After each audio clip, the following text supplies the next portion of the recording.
Bonjour et bienvenue à la leçon de codage de Roblox Studio. Yes, that was French, and I'll translate what I said. I said hello and welcome to another scripting tutorial at Roblox Studio. It's not exactly what I said, but it's the gist of what I said. In today's video, I'm going to be showing you how to make a level and XP system. So when you get enough XP, you'll level up.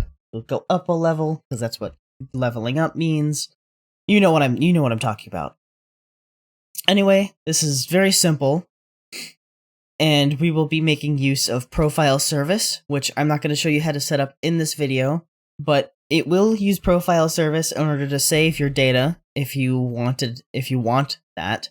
So in the description below, I will have a link to the profile service, well, my video on profile service, and in the description of that video is a link to the profile service module if you don't have it.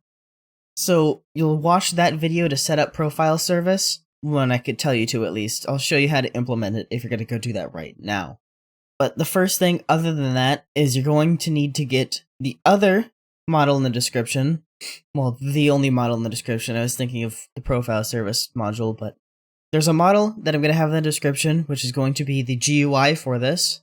You can make your own GUI, and you can change the script accordingly if you'd like to. But if you don't feel comfortable with that, just take my GUI in the description. And you can change it there however you want to. And once you get that, you're going to want to open up the toolbox. You're going to want to go over to my modules, or my models in the inventory. And then you're going to click Level GUI. And then you can close the toolbox. And then you're going to drag the screen GUI into Starter GUI. And the first thing we're going to do is add a script. You can see all of the components there. We're going to add a script. And this, we're going to not add just a regular script, add a local script. And sorry if you hear me sniffing a lot. My allergies have been really bad recently, so my nose has been very runny. Now, first things first, we're going to need 3 variables. One for players, replicated storage, and tween service. And, oh, that reminds me, in replicated storage, also down in the description, I'll have a link to a module called format number. It's a very nice module. I use it in almost all of my projects. But you want to go to the toolbox, again, my modules, and you'll want to find format number. I'm just going to search.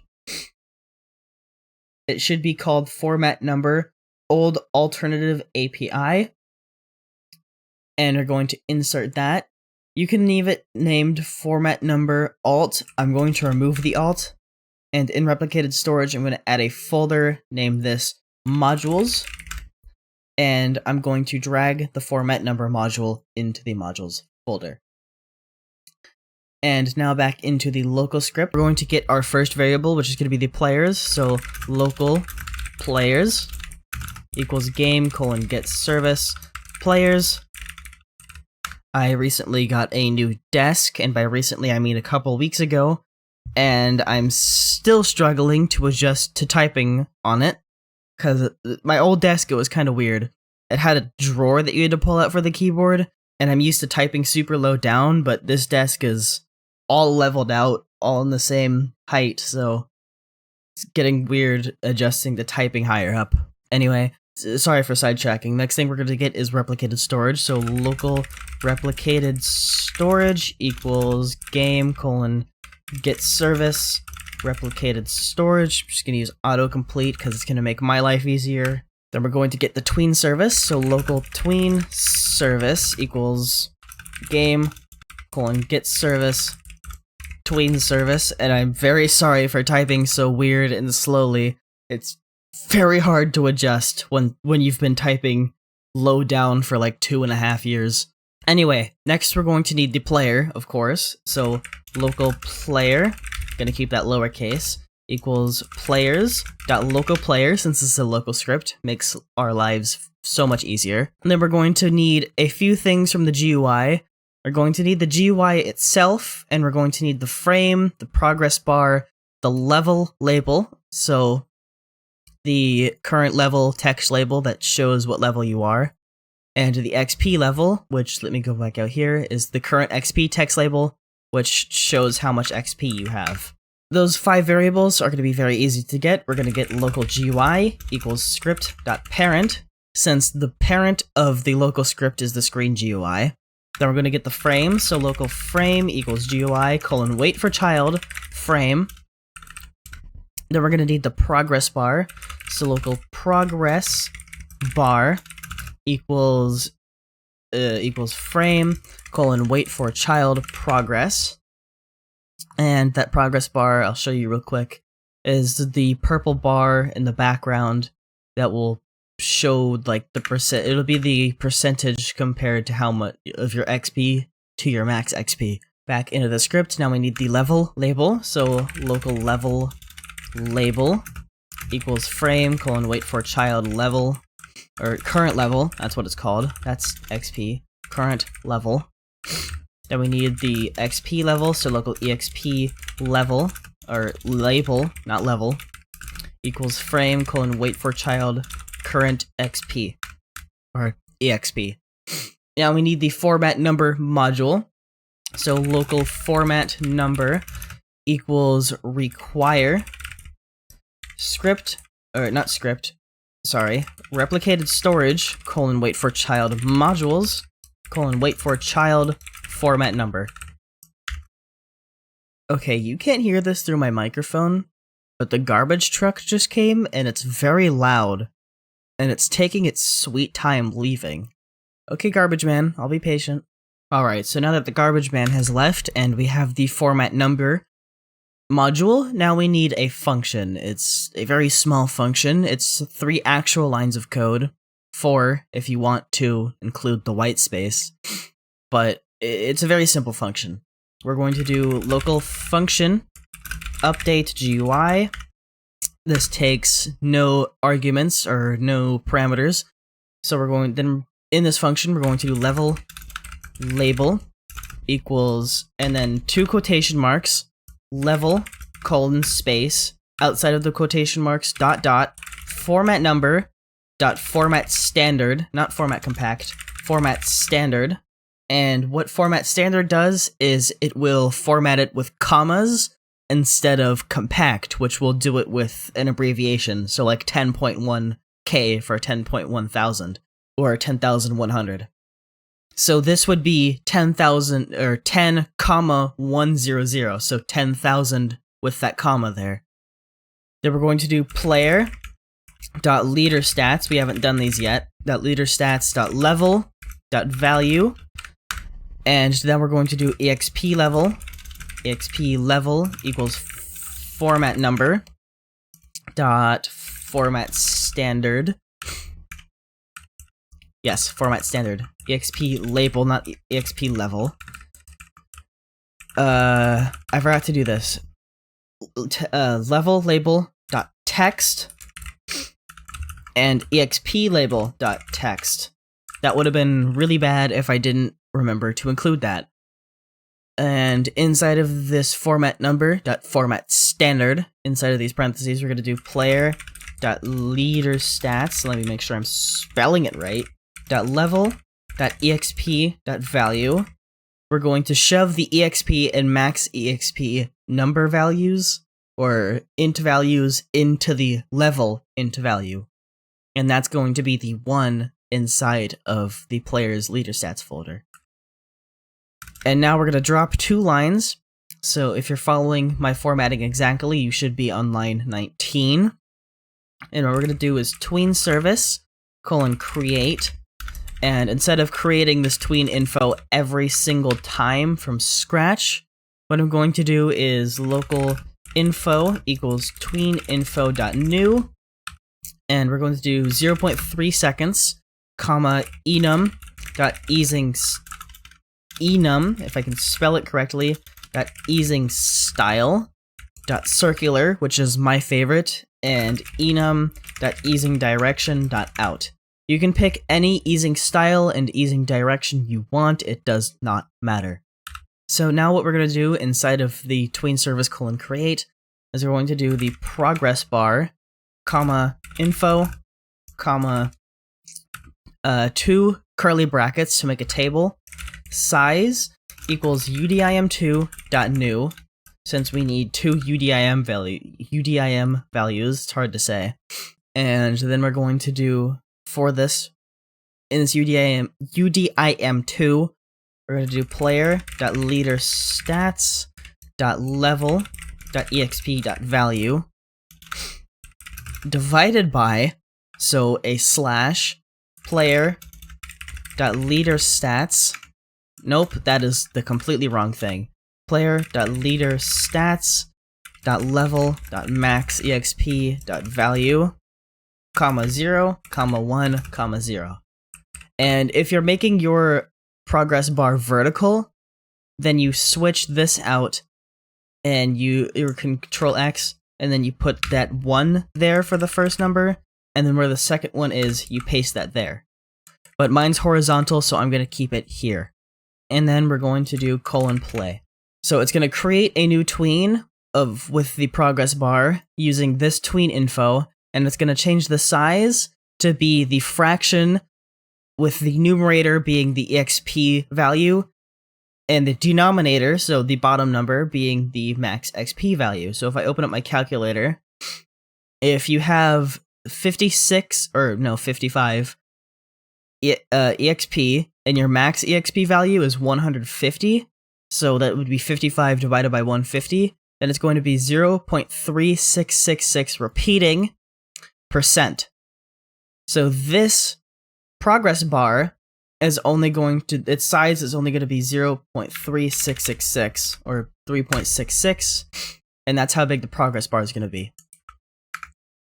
So we're doing this fraction to do the math for us, so you get what it does. It's hard to explain, but hopefully you understand what it does. And now we're just going to immediately call the update GUI function as soon as the script loads. So the next thing we're going to do is connect some property changed signal events to this. And what the get property changed signal method does with objects is we'll wait for a property to change. And when that certain property changes, it'll create a signal in which you'll be able to run a certain function. I almost said fertin. In which you'll be able to run a certain function. And so basically when a certain property changes on a certain object, then certain code will happen. It's very simple to explain and actually use, even though it sounds complicated when you don't know what it does. And to do this, it's very easy. We're just going to do player, wait for child, in quotation marks, leader stats. Make sure that L is lowercase, wait for child level, wait for child value, and then we're going to do, oh wait, no, that's wrong. Instead of wait for child value, that's not a child, it's a property. So this is where you do get property changed signal, and then you do value. So we're waiting for the value to change, and then we're going to connect, so connect that update GUI function. Make sure there's no 2 parentheses like that. Otherwise, if you do, it won't work. So now we can just copy this line, and before the get property change signal, we're actually going to do wait for child EXP, and then we're going to do that again before the get property change signal, wait for child, but this time max EXP. And what I'm going to do is just copy this and paste it up here. I'm going to copy this line right here before property change signal, and I'm going to paste it right here, and then I'm going to remove wait for child EXP, then we're going to do .value, then right here in format number, we're going to do that, so I don't have to delete or add anything.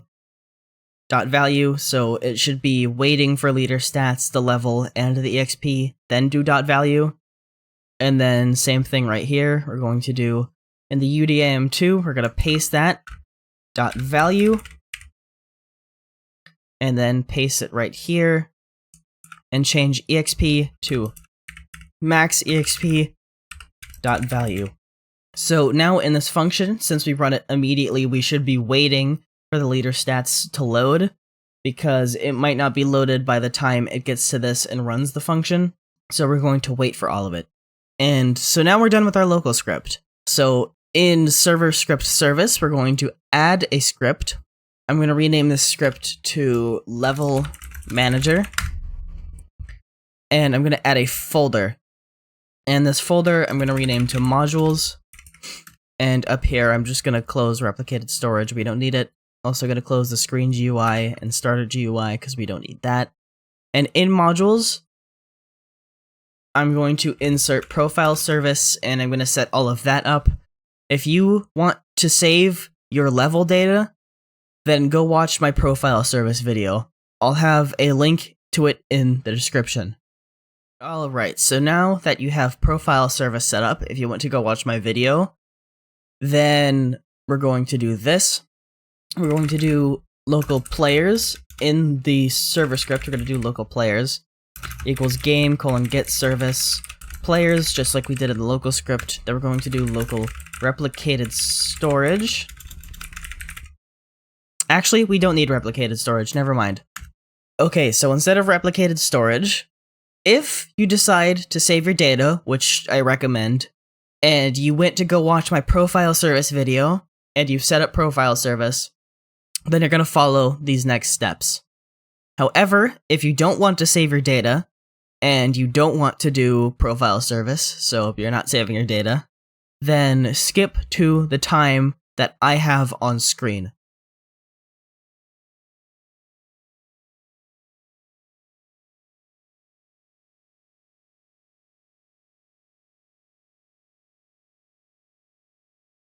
So anyway, if you decided to do profile service before we actually start any of this code, what I want you to do is, if you haven't, publish your game. If your game's already published, then go to the home tab at the top of Studio, then click game settings, then go to security and turn on Studio access to API services. So you'll be able to save your data and load your data from Studio. So now that you've done that, we're going to do local data manager equals require script.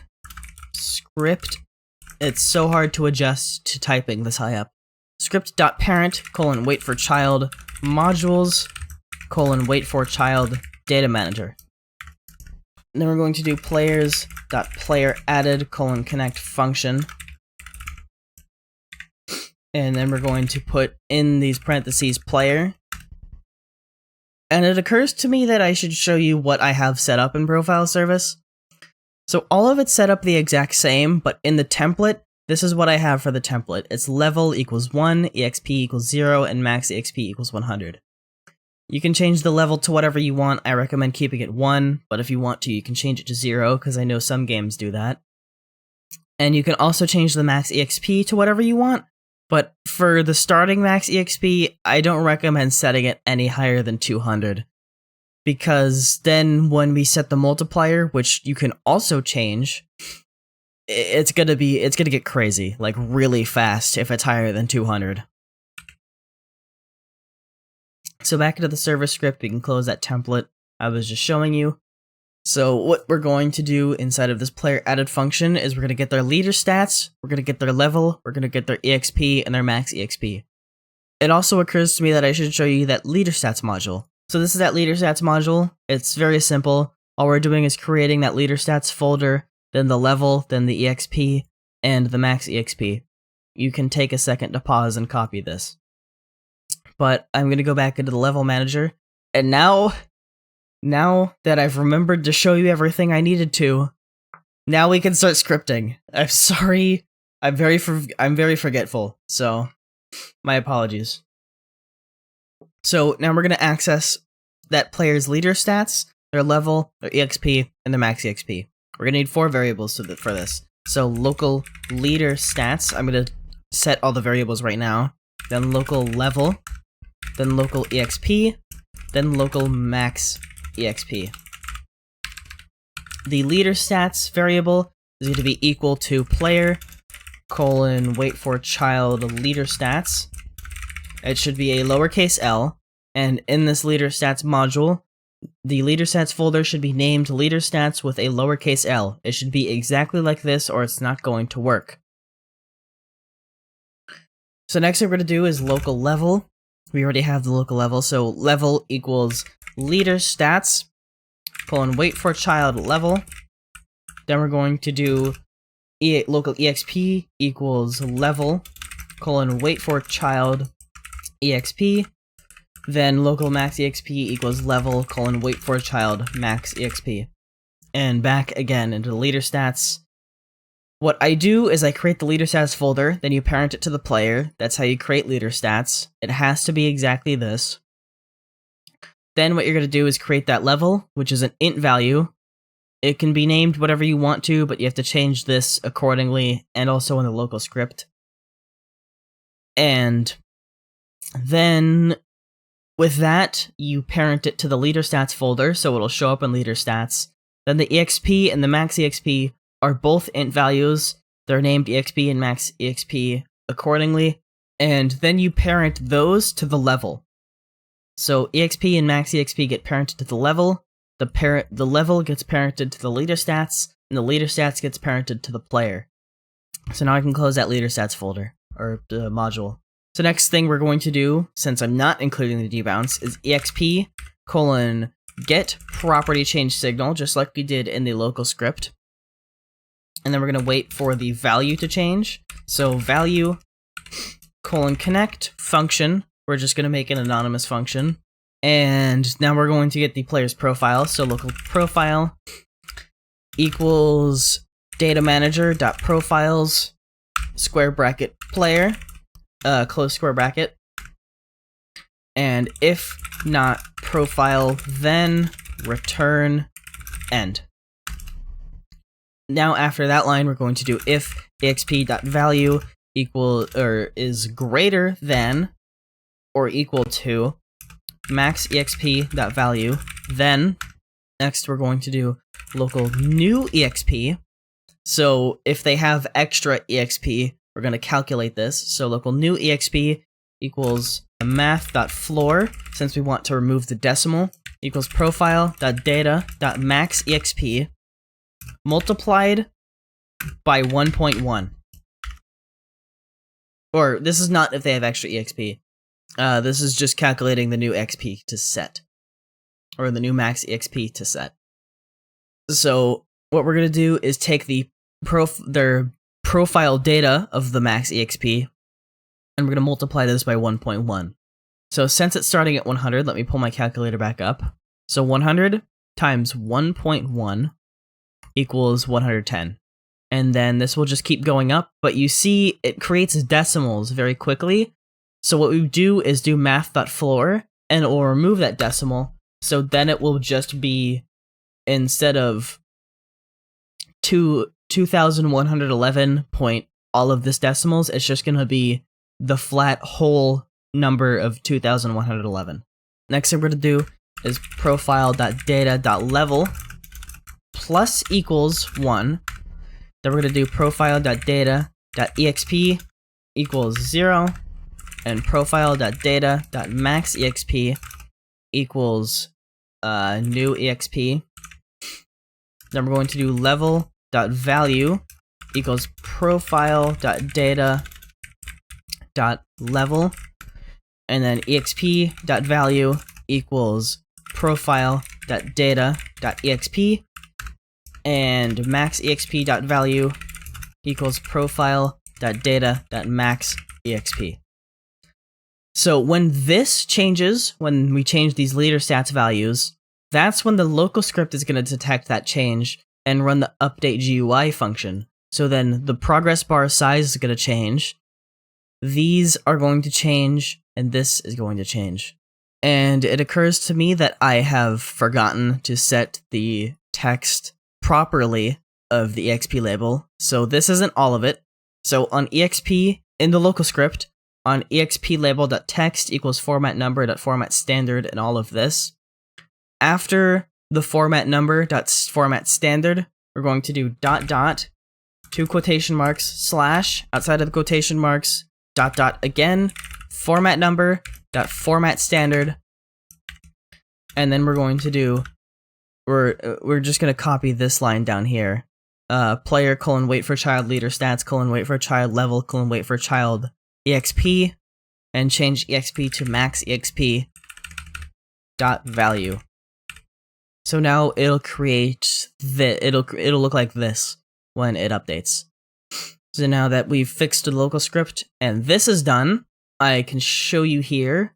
My game isn't published, this is just a file on my computer, so it's probably not going to save properly.